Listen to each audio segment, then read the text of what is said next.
Well, folks, welcome to this week's of Sportsman's Life. We are out here in beautiful Greenville at the Top Rail Cowboy Church out on the grounds here, and we're about to talk about trailing dogs. What we want to do before we stuff the sausage, boys, here's a tip number one, okay? Think about this a minute. Well, folks, there you have it. This is why you want to get out to these creeks this time of year and just walk along the creek. Welcome to A Sportsman's Life. We're so glad you tuned in to join us for another exciting real-world outdoor adventure right here on A Sportsman's Life.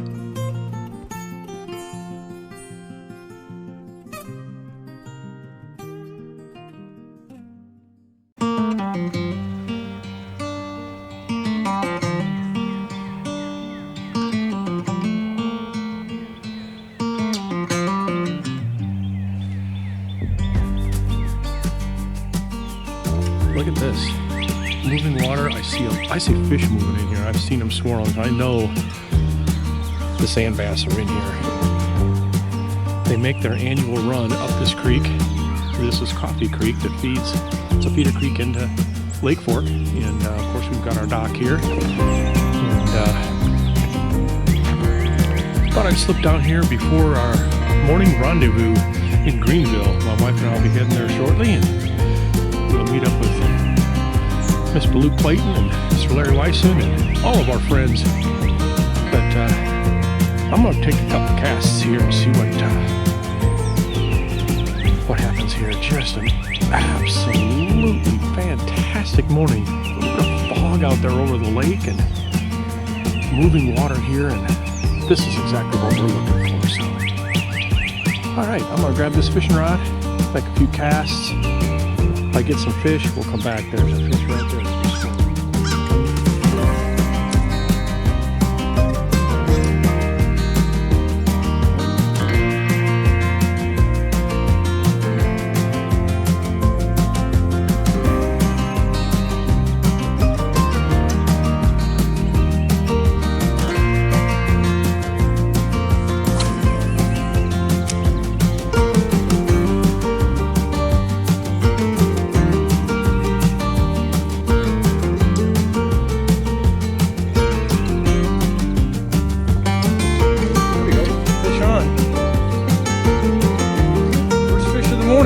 Good one.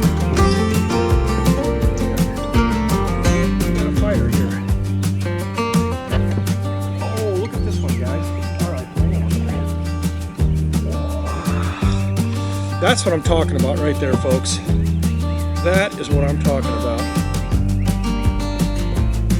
Look at this fish, won't you? Why don't you take a peek at that? That is a sand bass.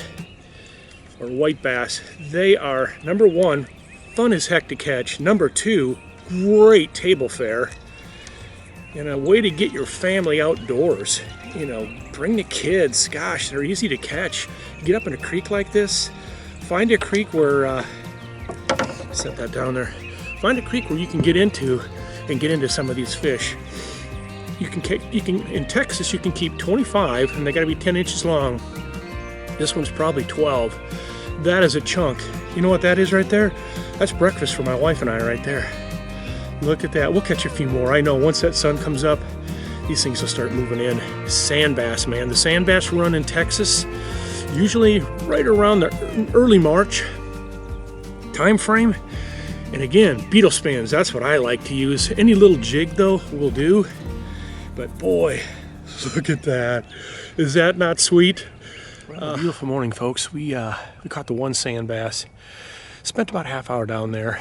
The sun's starting to get up now. It's going to warm up a little bit today, and so later this afternoon, I promise you those fish will be in there, and they're thick. They're in there now. It's just a matter of when the bite turns on, and they will turn on, and we will catch a bunch. But got to head to Greenville, meet up with Luke and Larry, and the annual rendezvous going on there, folks. Lots of fun. So stay tuned. We'll meet you at the rendezvous. Well, folks, welcome to this week's of Sportsman's Life. We are out here in beautiful Greenville at the Top Rail Cowboy Church out on the grounds here, and we're about to talk about trailing dogs. This is my great nephew right here, Mr. Connor Crockett, And we know who this gentleman is, part of the show every week, Mr. Waisu. These two are hound people from way back. Larry grew up, your dad, and you grew up with trailing dogs, didn't you, Larry? I did. I was a little bit smaller than Cooper, I think, when I started. Oh, and by the way, this is Mr. Cooper here, too. What is it? Great something. I don't know. Way down the but line. my buddy. So, Well, I was a little bit smaller than he was when I started. My dad ran coon hounds all of his life, and we had all kinds of different dogs. Everything we had was a hunting dog. We had a couple of cow dogs that we worked cattle with occasionally, but back then there wasn't really a demand for what this gentleman and what Boone is doing here these days, because there weren't that many deer. right. I mean, we hunted deer, and you hunted deer all season long. You probably didn't shoot one. They didn't see one, but deer populations come back strong, and not every shot is perfect. And even sometimes when there's a perfect shot, that deer will run off, and that's when you call Boone and Crockett. Boone and Crockett. That's right. That is, I've got to tell you, when I first learned what you were doing, I thought, man, this is meant to be. Right. And I had to try to put a name together where people would remember in the woods. Yep. Think about it. Hey, I'm after a Boone and Crockett buck. So Absolutely. I can't find him. Who do I call? Boone and Crockett. And that's of course. Boone and Crockett. So I tried to put it together. Well, Connor, you was talking about this being a cold-nosed dog. Now, how long, say we shot a buck out here and we got a hold of you later. You're not going to be right here. You have to come out and join, find us. Right. How cold and nosed is it, So Boone in particular, I would say 24 hours would be our max. Now there's plenty of dogs that I know can go 30 hours, but sooner rather than later. Yeah. Dry conditions, coyotes are a factor. There's just a lot of elements that go in. So when you go that extended period of time, there's a lot that plays into it that needs to be just right for those 30-hour tracks to work properly. But on average, most of our tracks are 10 hours old. That's pretty average, right? So somebody may call that morning. We try and get a general idea. Where was the deer shot? Was it a gut shot deer? Was it a leg shot deer? Most gut shot deer we want to let sit at least 10 hours or longer. And also depending on the property size. Do we have, if we get out there a little early, do we have room for that deer to run if he is still alive? So there's a lot of factors that go into it, but I would say 24 hours it would be our max. you think about it, even 10 hours is pretty amazing that a dog can pick up.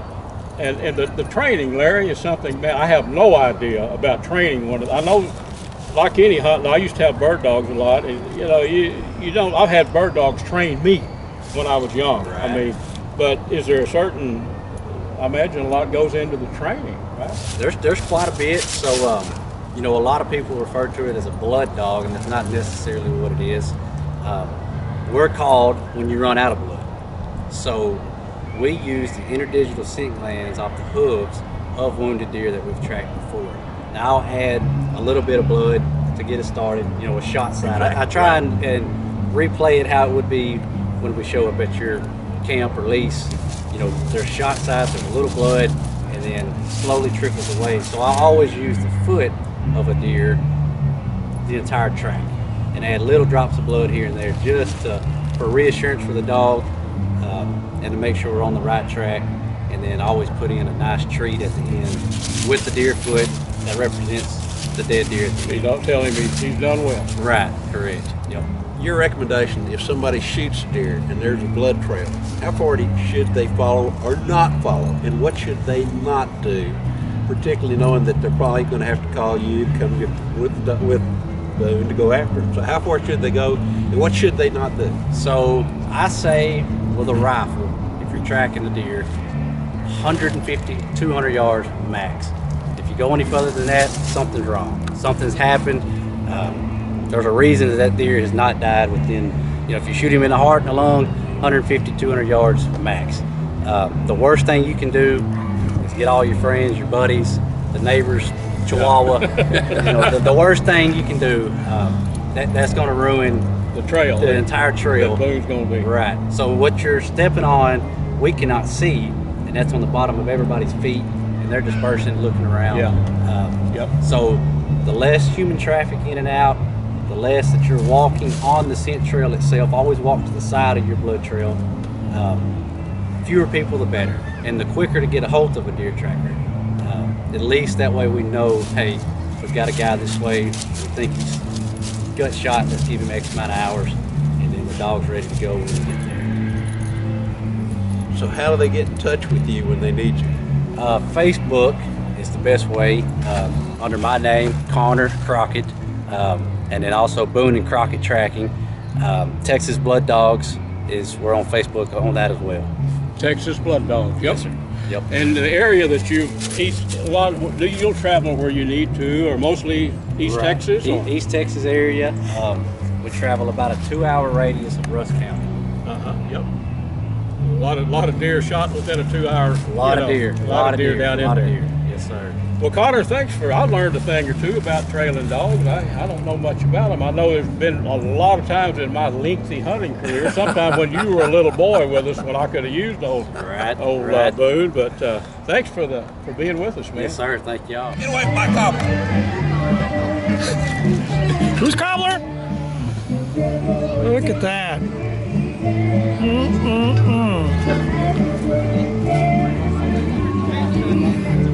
Oh yeah. Little camp coffee there. You never know who might show up to a place like this. How's the barbecue, buddy? It was really good. It's really good, but one thing that bothers me is you were at my cobbler. Stay away from there. I didn't take any. I know. Thank you for being that way. Can I have some? Maybe a little bit. All right. I know how good it is. That's the problem.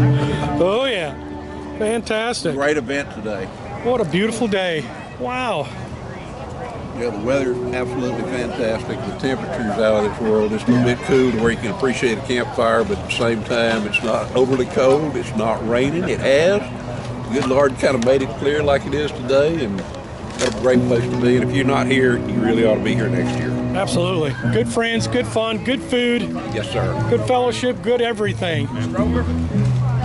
And good barbecue from what I see. Very Is that good. Joe Dunn special right That's there? a Joe Dunn special right I know, there. I already talked to Joe. I said, I'll be over to visit you shortly. That Well, looks it is fantastic. delicious, as you'd expect it to be. Joe knows how to make barbecue, that's for sure. Well, we are at the, what is this, the 4th annual or 5th annual? I can't even, I lost count. Fourth annual. This is the 4th, all right. Well, Luke Clayton's wandering around here somewhere. He's probably over there eating barbecue, so. All right. Keep him over there so I can get rid of all their cobbler. That's right. Don't want anybody messing I with my might cobbler. sneak some. Wasn't there some peach cobbler? Is that what's in that one there? Down at the bottom there. All right, we'll find our way to that for sure. With your permission, of course. You got it. You got it.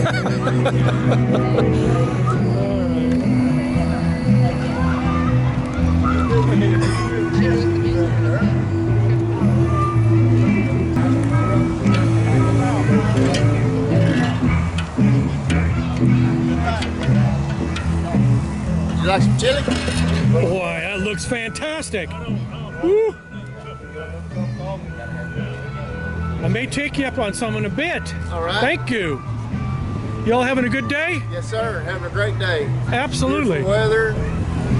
Yep. Well, we are filming for A Sportsman's Life, and glad y'all made it out. Good times out here, huh? Yes, sir. Great time. All right. God's good. I'll be back to get some of that, boy. That All looks right. really good. Nice work. I like your setup too. That's you. pretty neat. Thank you, Owner. For all your fishing needs, Jawtech. You guys have been around a while. Around and back at it now. We had a 16-year stretch. I think, was it your dad? It's my father that did this before for Started 16 it? years. Yeah, Yeah. 84 to 2000. Then I started back up about 2 years ago. Excellent. Jawtech products. Fantastic. I fished with these for many, many, many years. Back when your dad was making them. Right now we got them all back to the new community, new generation anglers. Beautiful. Hello there, Mr. Jeff. Hello there, Mr. Belcarrier. How are you, sir? Doing great. Everybody out here having a good time in the sunshine. Y'all come on down. Yeah, Yeah, if you're not here, you should be fishing with Striper Express. Well, thank you about that. Using the Bobo Thumper. Using the Bobo Thumper, yes. That's what I told Jeff a while ago. Jeff was getting Yeah, I got kicked out of there. Oh, you did? I did. Our dear friends, the Cottons, Edgar and David, welcome. He ain't talking. He's filling his bowl over there. I got in trouble for doing that from Larry Weissoon. Yeah. But he told me I could have some, so I guess I'm all right. Mr. David asked me too if he could have some, so Yeah. okay. Good for you. It's always best to ask. Either that or just grab and run. That works too. Smoking hot. You know, Jeff, I mean, it's good, Jill.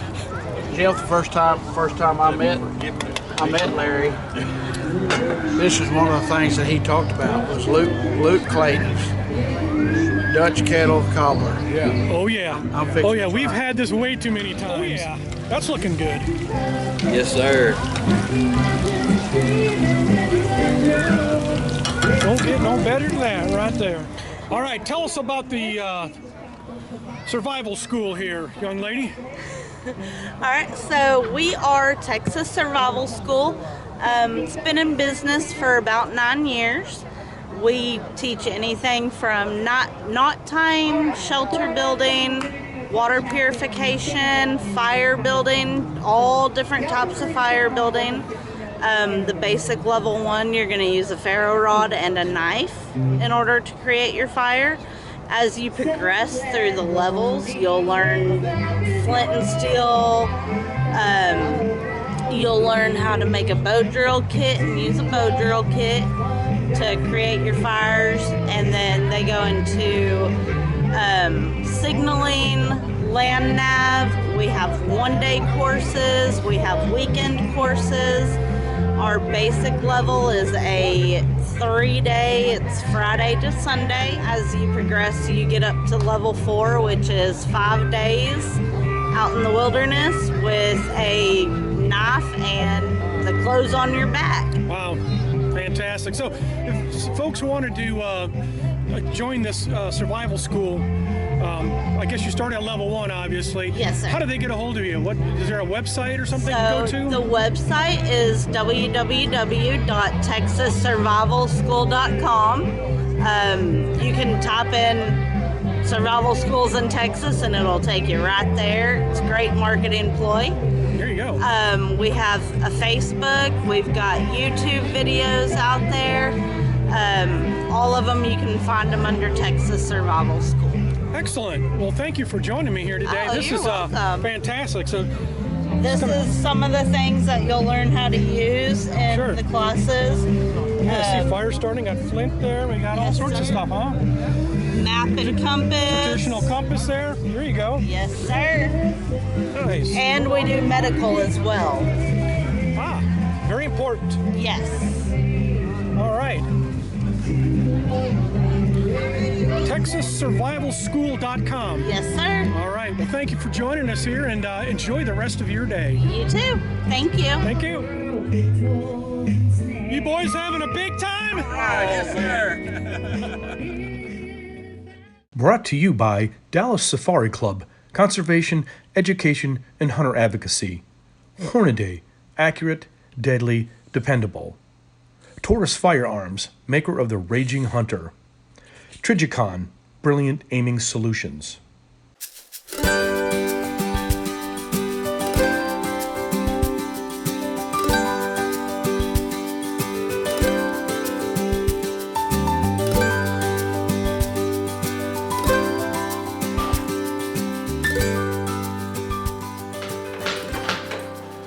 All right, folks, we are here. We are making jalapeno cheese sausage, venison pork sausage. So I've got my two buddies, neighbors, Mirza and Billy, joining me today. They're going to learn something to do. They're going to learn a little bit about sausage making. So guys, you guys ready to do this? Oh yeah.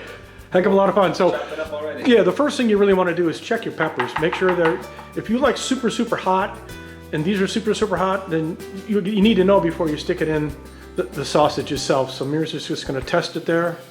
There's two different peppers. There's a jalapeno and there's a serrano. So check the serrano as well. All right, we're going to get our meat ready here. We've got about 7 pounds of venison, about almost 4 pounds of pork. So we've got that ready to go. We've got our hog skins ready to go. They've been soaking for about 2 hours. You want to soak them a few hours. That softens them up nicely. So when you're making this, when you're making these sausages, it's easier to work with. So the last thing we have is a little bit of beef fat there. There's about 3.5 pounds of beef fat right there. We probably won't use it all, but anyway, how's the peppers coming along? Good. We're gonna get these nice and fine for the sausages. Just gonna start dicing them away, and we'll heat test it for one. All right. Serrano. All right. We'll get that grinder fired up here in just a minute. You just want to drop them down in there. If you need to, you can use this just to kind of give them a little push. Yeah, don't force it down there hard, but just, you know, give it a shove if it needs one. There you go.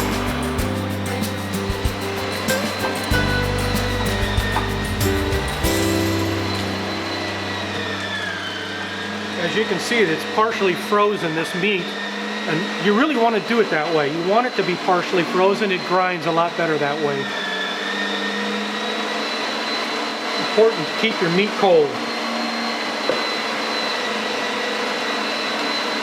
It's fun. I'm going to go ahead and put the pork right in with the venison because it doesn't really matter. We're going to put a little seasoning on here.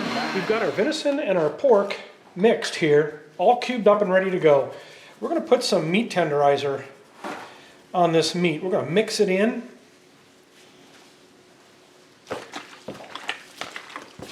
And then we're going to add some salt and some pepper. And then you can spice as you like. I mean, certain people like different spices. You can kind of, you know, figure out what you want it to taste like, and you spice it up like you want it. All right, I think we're pretty good there. A lot of meat tenderizer in there. We're going to grind this here in just a minute, but I want to get this soaking in some spice. So when you grind it, it'll help kind of grind it in. So we also have, I like this, it's Private Selection 5 salt and pepper. Really good stuff.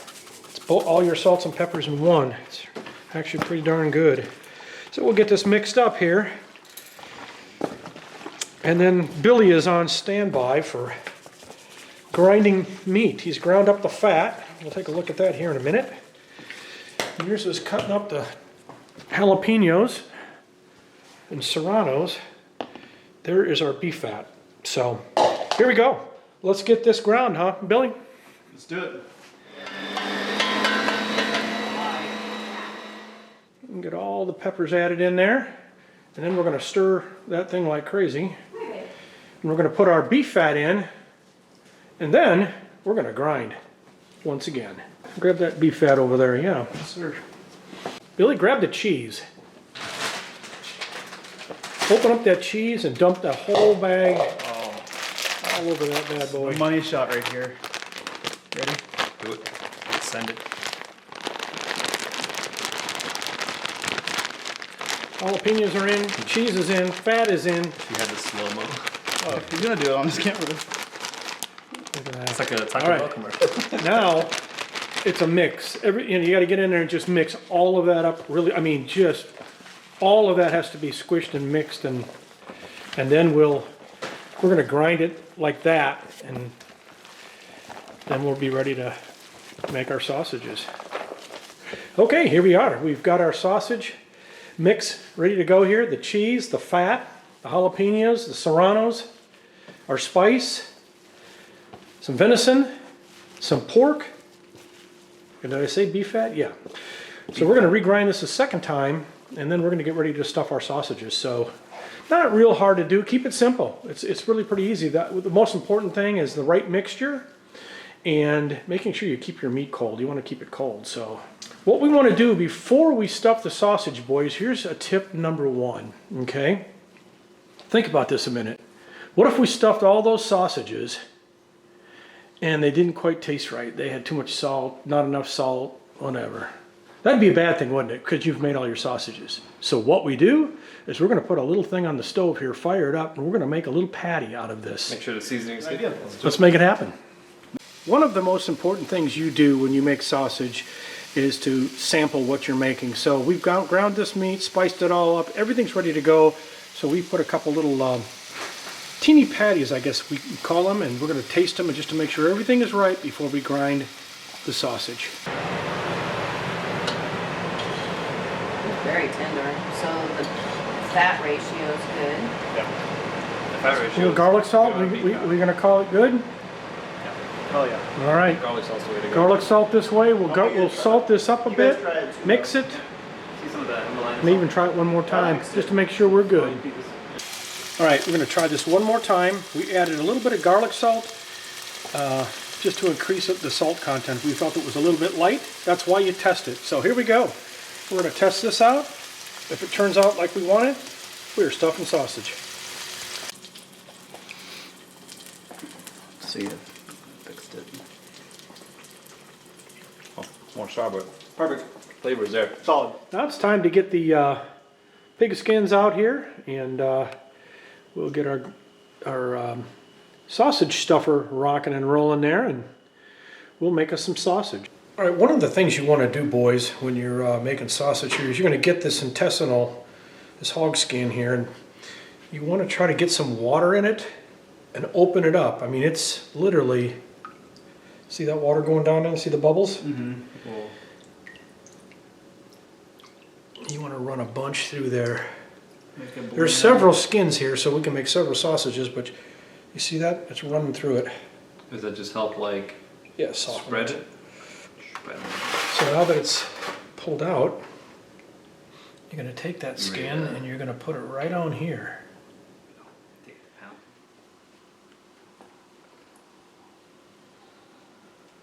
Almost fat.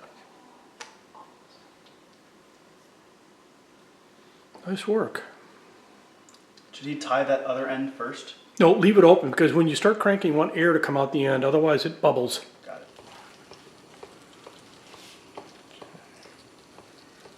I don't want that air, but man, it happens. You're gonna. You're going to get some air in there, that's why you have a toothpick. You know, you just pop those, it's fine. Popping it with a toothpick does not hurt it at all, and there you go, coil it right up there. Beautiful, beautiful. For two guys that have never done this, I'm very impressed. We're seasoned experts, and the seasoning is good. I teach them well. All right, my dad jokes done for the day.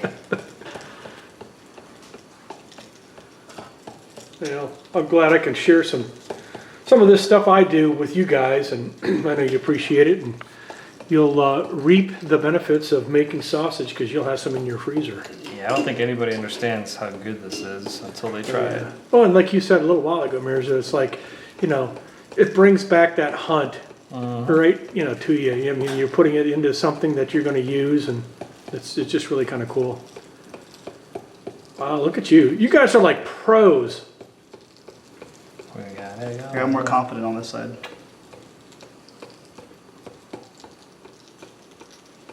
Cut it right there. Stop. Yeah, right there. Beautiful. Beautiful. You guys have done well. Woo! Nice. Now we squeeze out the air and call it. I think I sped up towards the. So yeah, right here I got a little bit of air, so I'm Oh, gonna yeah, start yeah. over here. Gotcha. I'm just trying to squeeze it down. But we did excellent. You guys enjoy this? Seriously? It was great. Like, I mean, we're learning. Like, Yes, you are. A chef making his own meal, basically. Cheers to making sausage. Lots of fun, huh, boys? Oh yeah. Oh, good whiskey and good fun. Oh, that's good. We're going to turn our smoke and tex on to 150 degrees, and we're going to cold smoke this sausage, and then we'll have some for dinner, and then we'll freeze some of it as well, but we'll have a little smoke on it. We're going to put some applewood smoke on it. We've got some applewood inside the smoke and tex here, and let's get these smoking. Well, gentlemen, what do you think?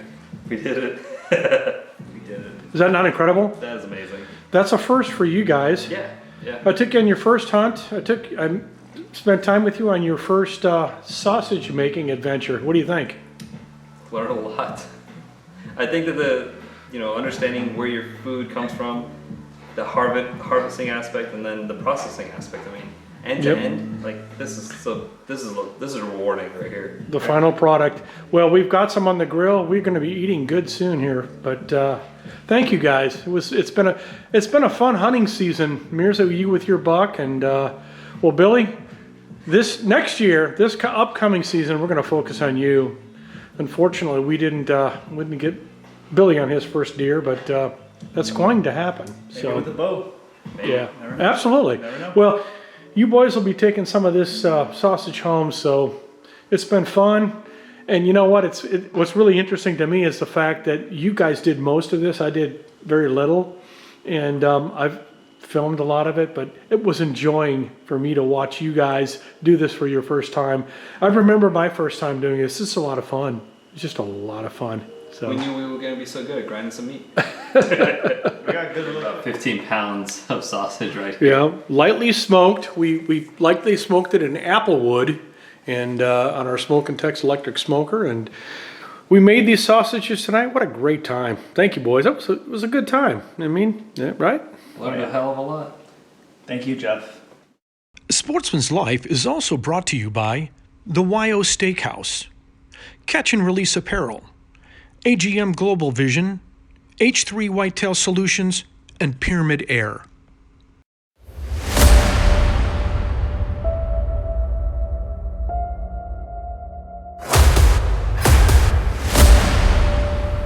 Hello, sports fans. Bill Carey with Striper Express with your fishing tip this week on Sportsman's Life. It's March. There's only one thing to say. Roadrunner jigs. These are the bucktail made by Wolf lure. Wolf made it for Blake Moore in the beginning. It's a great bait. This is our go-to big fish bait. Got the spinner on there. We normally have a 9-inch white worm. They're short striking, so I put this curl tail on there. This was working. Guy caught a 24-pounder today. Take a look. How'd you like that? That's a big fish. So, the winter go-to structure, no deeper than 20 foot. Get ready. They run like bucks. Deer, that is. There's only going to be a few of them there, but they'll be big ones. Get your string stretched. Try the Bucktail by Wolf Jigs. And there you go. Go catch a fish. Conservation Today is brought to you by Hayden Outdoors Real Estate, the brand that sells the land. Visit HaydenOutdoors.com to find or sell your farm, ranch, or recreational property.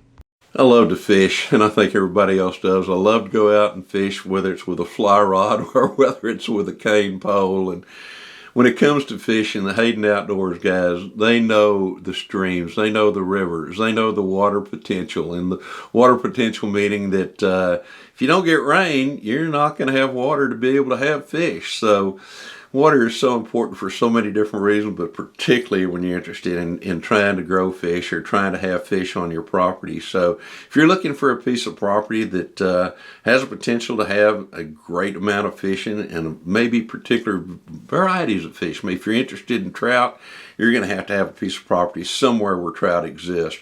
If you're interested in big largemouth bass, you know, you can grow those pretty much most of the places, as long as you also provide them with a good amount of forage fish. Catfish, you know, you can have any kind of pond and you can stock it with catfish and maybe some prey species as well. And then in some instances, you can even have a throw feeder out there that will feed those fish to where you can get them up to the right size, and you go in there with a net, or send your grandchild or child, or even you or your wife go out and catch a mess of them for a great meal. So, but if you're interested in fishing, get in touch with the guys at Hayden Outdoors. These guys, again, they know the land, they know the property, but the land also includes the water. Never forget that.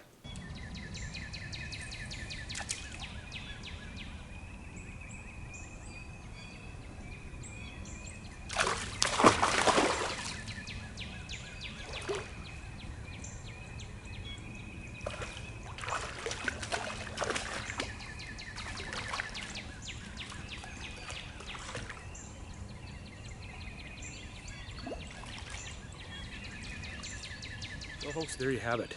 This is why you want to get out to these creeks this time of year and just walk along the creek and you catch these sand bass.